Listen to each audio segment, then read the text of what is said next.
구독, 좋아요 부탁합니다. 박스 이론의 개발. 존스 앤 러플린에서 스디슨 경험도 해보고 텍사스 걸프 프로듀싱에서는 운 좋게 이익을 보기도 하면서 나는 내가 처한 위치를 진지하게 재평가해보게 되었다.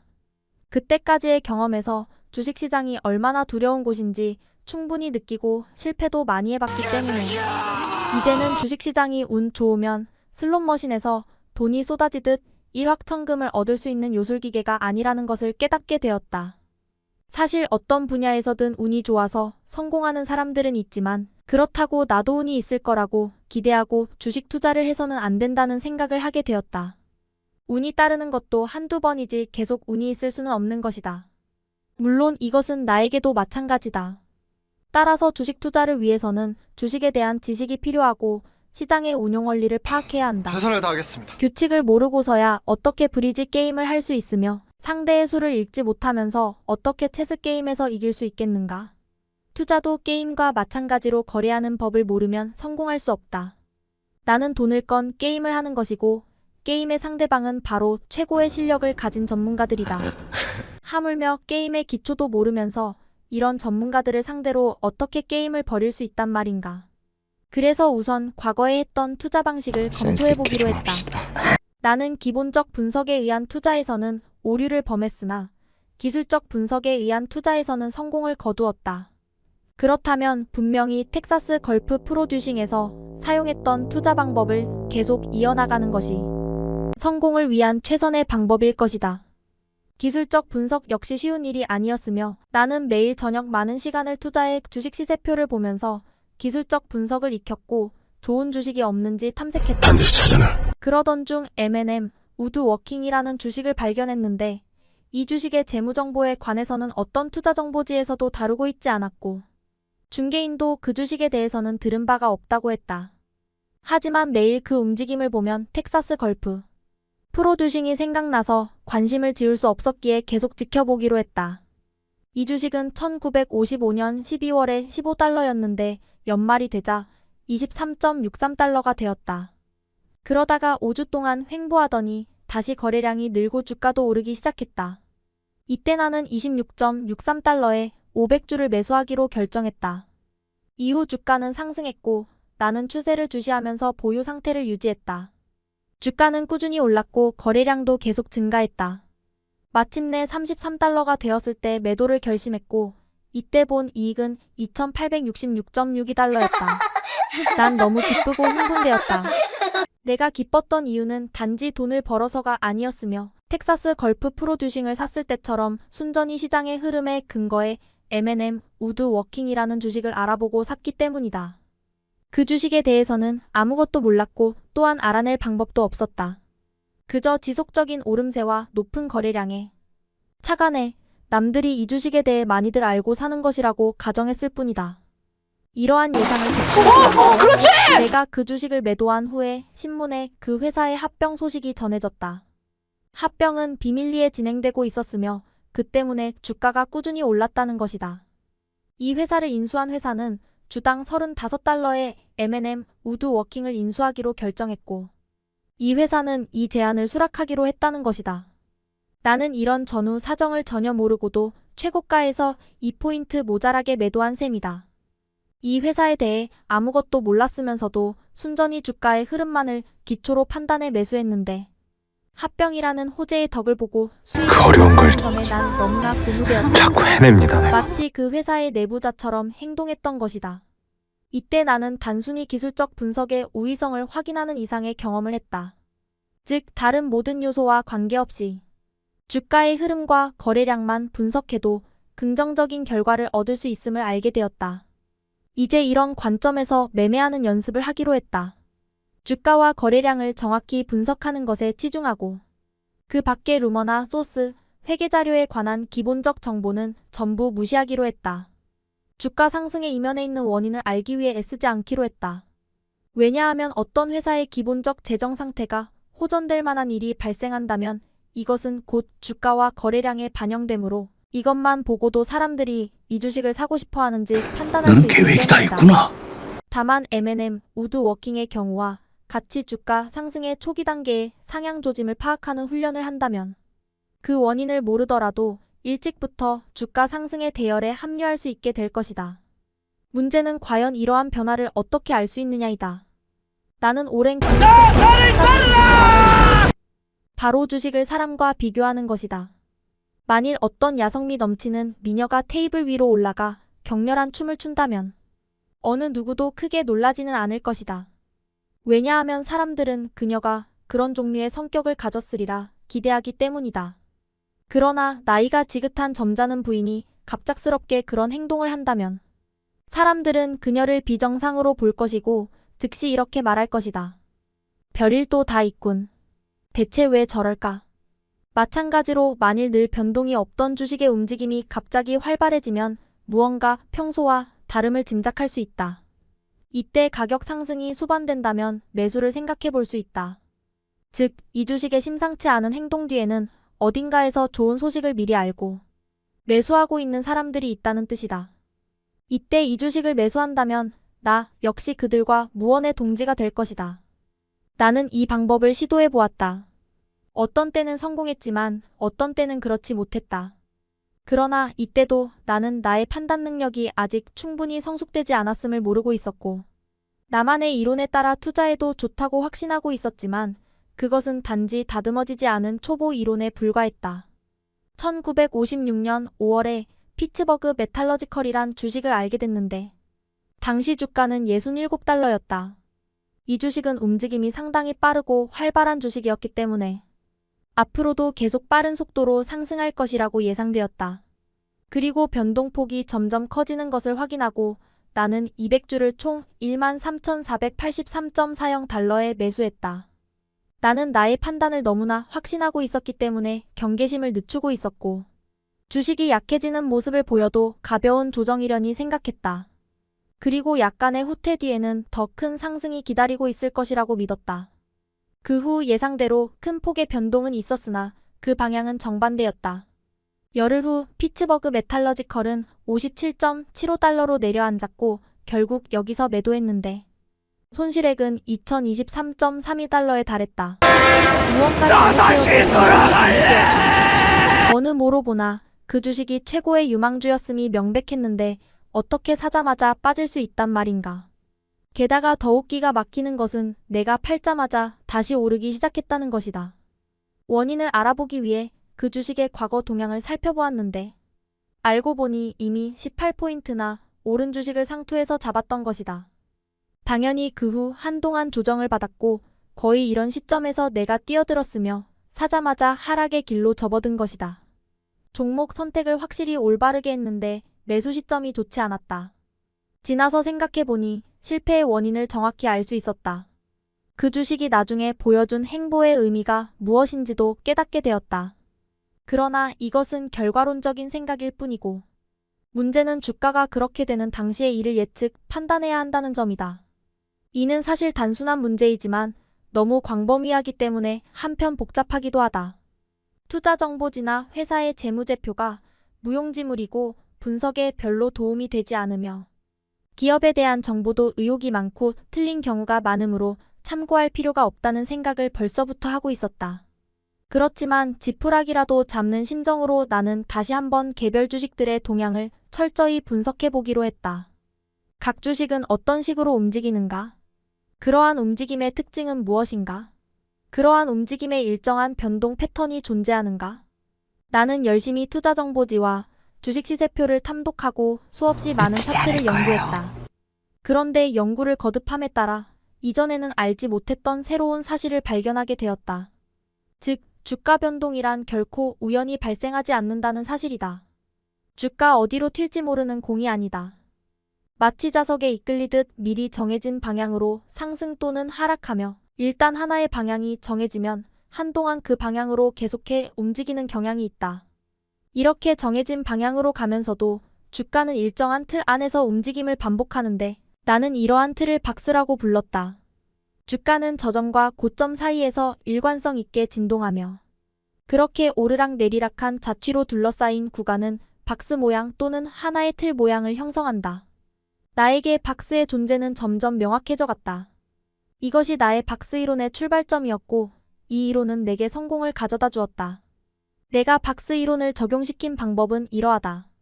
즉, 내가 관심을 갖고 있는 종목의 주가에 일정한 박스들이 형성되고 이 박스들이 높은 순서에 따라 피라미드 형태를 이루고 이 중 가장 높은 가격대의 박스의 주가가 위치해 있으면 이 종목을 주시하기 시작한다. 주가는 박스 안에서 위아래로 뛰어오를 수 있는데 내가 가장 좋아하는 모습은 바로 이런 모습이다. 박스의 크기, 즉 그 박스 안에서 주가의 저점과 고점을 결정하고 나면 그 박스 안에서 주가는 마음대로 움직이지만 그 틀을 벗어나지는 못함을 알 수 있다. 만약 박스 내부에서 주가의 변동폭이 적으면 난 그 주식에 실망하고 다른 주식을 본다. 변동폭이 없다는 것은 움직이지 않는다는 뜻이며 이는 침체되어 있는 주식이라는 뜻이다. 움직임이 둔한 주식은 크게 오를 확률이 적기 때문에 똥인지 나는 된장인지 꼭 이런 처먹어 주식에는 봐야만 하는 관심을 두지 인간이니까. 않았다. 예를 들어 어떤 주식이 45달러에서 50달러 사이의 박스 안에서 움직인다고 가정하자. 주가는 이 범위 안에서 얼마든지 변동할 수 있으며 나는 이 상태에서는 계속해서 매수를 고려한다. 그러나 주가가 44.5달러로 빠진다면 매수 가능성을 버린다. 왜냐하면 45달러 미만으로 내려갔다는 것은 그보다 더 낮은 범위의 박스로 진입하기 시작했음을 뜻하며 이미 하향 추세에 들어섰음을 반영하는 것이다. 나는 주가가 상승 추세에 있을 때만 매수했다. 주가는 때로 몇 주씩 박스 안에 머무르기도 했다. 그러나 주가가 그 안에 머물러 있는 동안은 얼마나 거기에 있을지를 전혀 신경 쓰지 않았다. 주가가 박스권 밖으로 벗어나 하락하지만 않는다면 그것은 상관없었다. 45달러에서 50달러의 박스권 안에 있다는 것을 예를 들어 주가가 다음과 같이 되는 경우이다. 45, 47, 49, 50, 45, 47. 다시 말해 주가가 50달러까지 오른 뒤에 다시 45달러까지 밀리고 거의 46달러나 47달러 부근에서 언제나 마감한다. 이런 경우 그날의 최고가는 50달러, 최저가는 45달러가 되며 나는 이런 때가 가장 좋았다. 주가가 박스 안에 머물러 있기만 하면 되는 것이다. 이렇게 계속 지켜보다가 주가가 박스권을 벗어나 훨씬 더 높은 범위로 이동하면 이 주식을 매각한다. 즉, 주가가 상승 추세일 때만 매수한다. 박스권이 이동하는 과정에 대해 정해진 규칙은 없다. 그러므로 유심히 관찰하고 있다가 그때그때 상황에 따라 대응해야 한다. 변하기 쉽고 잘 끌어오르는 종목은 단 몇 시간만 해도 박스가 이동하는 모습을 보인다. 또 어떤 종목은 며칠이 걸리기도 한다. 단지 우리가 주목해야 할 박스의 움직임은 범위의 박스에서 더 상위에 있는 박스로 끌어올려지느냐이다. 예를 들면 다음과 같은 움직임을 보여주어야 한다. 48, 52, 50, 55, 51, 50, 53, 52. 이 경우 50달러에서 55달러의 가격 범위 안에서 또 하나의 박스가 형성되었음을 볼 수 있다. 위에서 이야기한 것은 하나의 예에 불과하므로 오해가 없기를 바란다. 중요한 것은 박스의 범위를 결정하는 것이다. 이것은 물론 주식마다 다르다. 어떤 종목은 기껏해야 10% 미만의 매우 작은 폭으로 움직이기도 하고 또 어떤 것은 15%에서 20%의 큰 폭으로 진동하기도 한다. 문제는 이러한 범위를 정확히 판단해 내가 산 주식이 박스권 밖으로 내려가지 않도록 하는 것이다. 나는 그렇게 예상 범위 이하로 내려가는 경우가 생기면 지체 없이 팔았다. 그것은 올바른 방향으로 움직이는 것이 아니기 때문이다. 그러나 박스 안에 머물러 있는 상태라면 혹시 55달러에서 50달러로 하락해도 정상적인 것으로 본다. 즉, 매도해야 할 만큼 주가가 하락한 것이 아닌 것이다. 물론 그 반대도 마찬가지다. 무용가는 공기 중으로 높이 도약하는 동작을 하기 전에 잠시 움츠리는 자세를 취한다. 나는 주식도 이와 같다는 것을 깨달았다. 알고 보면 갑자기 50달러에서 70달러로 뛰어오르는 주식은 없었다. 다시 말해 상승세를 타고 50달러까지 오른 주식이 다시 45달러로 후퇴하는 현상은 마치 무용가가 도약을 준비하기 위해 움츠려 있는 것과 같았다. 나중에 주식 경험이 더 쌓이면서 느낀 것이지만 고점인 50달러까지 오른 후에 오는 45달러는 또 다른 중요한 기능을 하고 있었다. 이렇게 약간 주춤하는 사이에 겁 많고 소심한 투자자들은 이것을 진정한 하락이라 믿고 매도해버린다. 그래서 이들의 물량이 빠져나가고 나면 그만큼 매도 압력이 적어지기 때문에 이후 더 빠른 상승이 가능해지는 것이다. 또 확실한 상승 추세에 있는 종목은 그 상승 움직임에 어떤 비례적인 흐름이 존재한다. 예를 들어 50달러에서 70달러로 올라간다고 하면 전체적으로 상승하고 있으면서도 가끔씩 하락하는데 그러한 상승과 하락의 반복이 일정한 리듬을 타고 나타난다. 한 가지 예를 들자면 이러하다. 50, 52, 57, 58, 60, 55, 52, 56달러. 이때 박스의 범위는 52달러에서 60달러가 된다. 그 후 계속 오르락 내리락 하면서 상승하다가 다음과 같은 모습을 보인다. 58, 61, 66, 70, 66, 63, 66달러. 이제는 63달러에서 70달러 범위에서 움직이며 이때도 여전히 나는 더 올라갈 것이라고 생각한다. 그런데 정작 문제는 매수 시점을 언제로 보아야 할지였다. 논리적으로 생각하면 당연히 새로운 상위 박스권에 진입하기 시작할 때일 것이다. 그러나 그 시점을 정확히 포착하기란 그렇게 쉬운 일이 아니었다. 루이지애나 랜드 앤 익스플로레이션이라는 주식을 보면 이해할 것이다. 나는 여러 주 동안 이 주식을 지켜보았고 피라미드형으로 박스들이 형성되고 있음을 확인했다. 그리고 그중 가장 상위의 박스에서 고가가 59.75달러가 되던 때 내가 정확히 보았다는 느낌을 받았고 중개인에게 전화해 61달러가 되면 나에게 알려달라고 부탁했다. 왜냐하면 다음번 박스는 61달러에서 시작할 것 같은 예감이 들었기 때문이다. 그러나 정작 61달러에 도달해서 중개인이 연락했을 때는 내가 마침 숙소를 비우고 있었기 때문에 전화를 받지 못했다. 무려 2시간 만에 통화가 되었는데 이때는 이미 63달러까지 오른 뒤였다. 절호의 기회를 놓친 것만 같아 난 너무나 속이 상했다. 61달러가 눈앞에서 지나가는데도 사지 못한 것이 너무 화가 났고 순식간에 63달러까지 가는 것을 보니 정말 아까운 것을 놓친 것 같았다. 하지만 이미 오른 것을 흥분해서 살 수는 없었다. 그래서 사지 않고 있었는데 난 또 한 번의 실수를 한 것이다. 얼마를 주고라도 그때 샀어야 했다. 틀림없이 많이 오를 것이라 생각했다면 그때라도 매수세에 가담했어야 했던 것이다. 그 후 이것은 63.5, 64.5, 65달러까지 가고야 말았다. 내 판단이 옳았는데 그만 실수한 것이다. 난 정말 억울해서 견딜 수가 없었고 그래서 늦게라도 들어가야겠다 싶어 65달러에 100주를 매수했다. 하지만 이미 새로운 박스권의 바닥은 놓친 상태였고 결국 이 값이 상투가 되고 말았다. 종목 선택 기술은 많이 좋아졌는데도 난 아직 월 스트리트에서는 초보를 벗어나지 못하고 있었다. 그래서 중개인에게 이런 고민이 있다고 호소하면서 61달러일 때 아깝게도 전화를 받지 못한 문제에 대해 서로 이야기했다. 그러자 그는 지정가에 자동 매수 주문을 넣었더라면 좋았을 것이라고 했다. 자동 매수 주문이란 내가 61달러에 사고 싶으면 주가가 61달러 되었을 때 자동으로 매수하는 것을 말한다. 즉 어떤 주식을 원하는 가격에 사려고 할 때 주가가 그 가격대에 이르면 자동으로 주식을 매수하도록 미리 주문을 넣어두는 방법이다. 그러면 그 가격이 되었을 때 별도로 중개인과 상담할 필요 없이 바로 주식을 매수할 수 있는 것이다. 그래서 그렇게 하기로 결정했다. 내가 원하는 때에 자동으로 살 수 있게 되면서 우와 짱이다! 짱이다! 이 무렵 나의 박스 이론은 확실히 정립되어 갔고 그것을 응용하는 방법도 확고히 자리 잡아갔으며 이후 3번 연속 성공을 가져왔다. 나는 엘러제니 루드럼 스틸을 45달러에서 50달러 박스권에 진입하려 할 때 샀다. 45.75달러에 200주를 매수해서 3주 후에 51달러에 매도했다. 이어서 들에서 인더스트리스 300주를 84달러에서 92달러. 박스권에 들어가기 시작할 때 샀다. 84달러에 샀는데 박스권 안에서의 진행 모습이 좋지 않아서 86.5달러에 매도했다.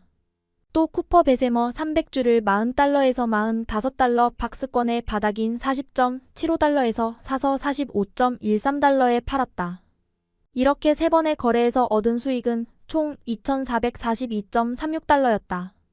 그 당시 나는 상당한 자신감을 얻었지만 그 후 자신감에 상처를 입는 일이 생기면서 결코 이론만으로는 완벽하지 않음을 느끼게 되었다.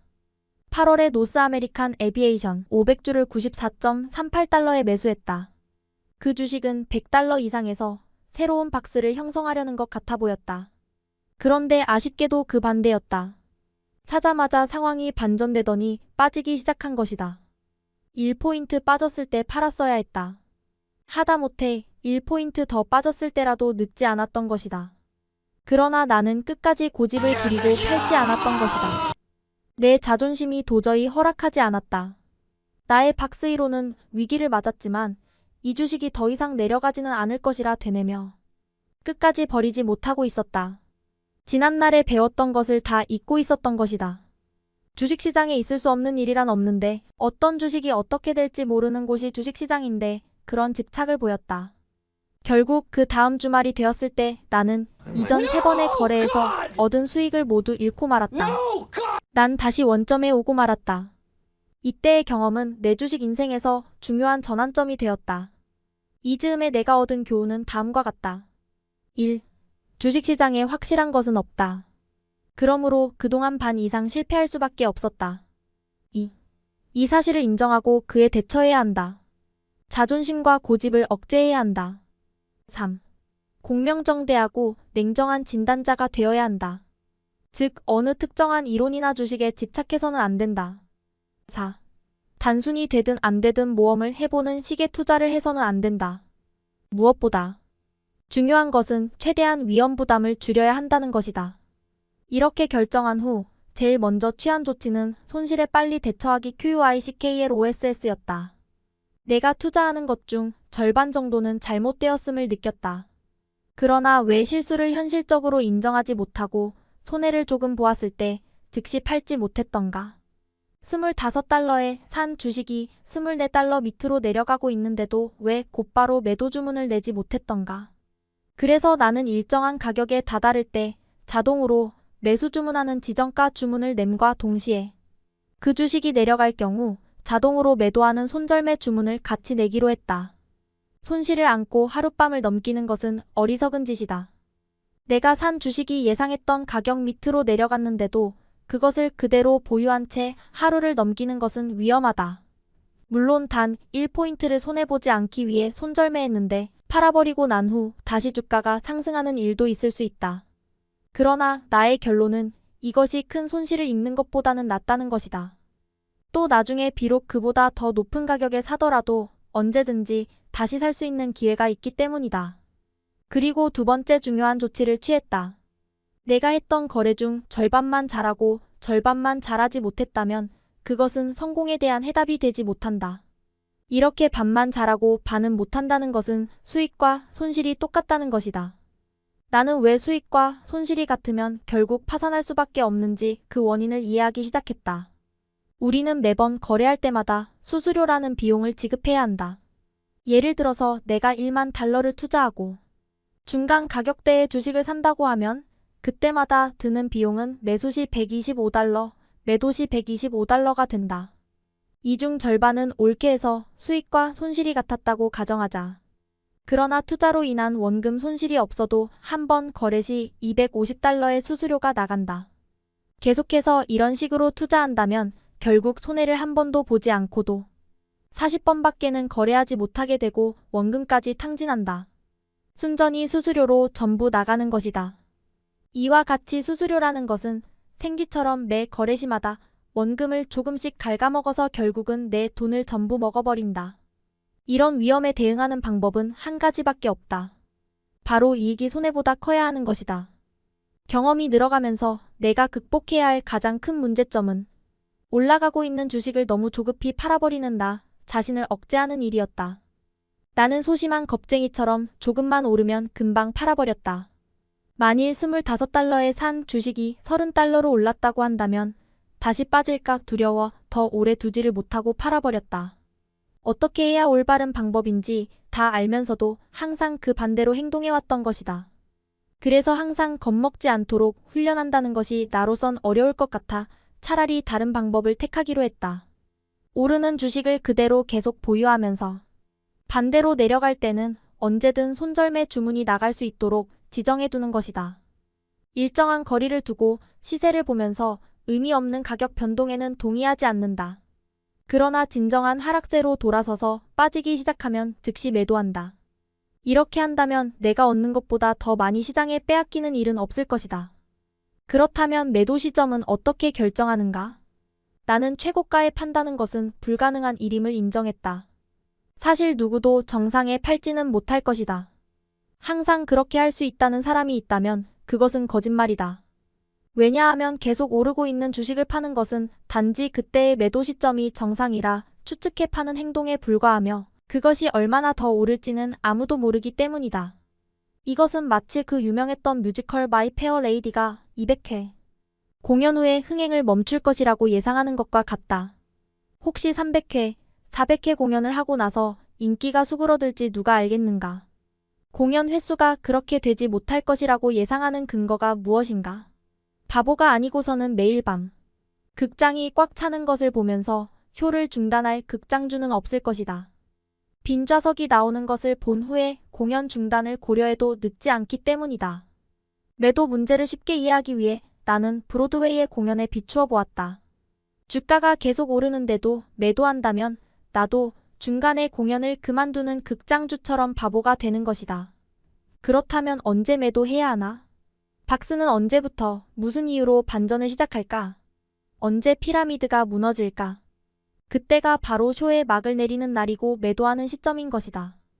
나의 자동 손절매 주문은 주가 상승의 배후에서 움직이면서 자동으로 하락에 대비하는 안전장치다. 이렇게 결정하고 나서 나는 주식 투자의 목표를 재정비했다. 1. 우량한 주식. 2. 최상의 매매 시점. 3. 손실 최소화. 4. 이익 극대화. 그리고 내가 활용할 수 있는 투자 기법을 생각해 보았다. 1. 가격과 수량. 2. 박스 이론. 3. 자동 매수 주문. 4. 손절매 매도 주문. 이를 중심으로 다음과 같은 기본 전략을 세웠다. 즉 상승 추세를 따라 움직이되 언제든 손절매할 준비를 한다.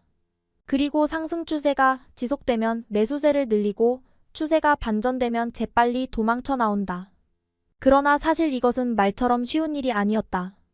이렇게 되기 위해서는 수없이 많은 장애를 극복해야 했다. 주식 투자는 추측에 의해 이루어지는 일이 많다. 사실 나의 판단이 절반은 맞았다고 생각하는 것도 낙관적인 생각일 것이다. 그만큼 추측이란 어려운 일이다. 나는 그 어느 때보다도 가장 정확히 나의 문제를 꿰뚫어보고 있었다. 올바른 예측을 위해서는 주식에 대해 냉정하고 감정에 흔들리지 않는 태도를 유지해야 한다. 그리고 오르는 주식을 보고 이성을 잃고 쫓아다니거나 내려가는 주식에 흥분하고 화를 내서는 안 된다. 주식은 사람이 아니므로 좋은 주식이나 나쁜 주식은 없으며 단지 오르는 주식과 내려가는 주식이 있을 뿐이다. 그러므로 오르는 주식은 보유하고 어때요? 내려가는 주식은 쉽죠? 냉정히 팔아야 하는 것이다. 이렇게 하기 위해서는 무엇보다도 어려운 것을 실천해야 한다. 감정 공포, 희망, 탐욕 등을 억제해야 하고 엄청난 자기조절이 필요하다. 물론 잘 알고는 있었지만 그대로 실천하기란 너무 어려웠기 때문에 나는 어둠 속에서 바로 옆에 있는 스위치를 못 찾아 더듬거리는 사람처럼 답답했다.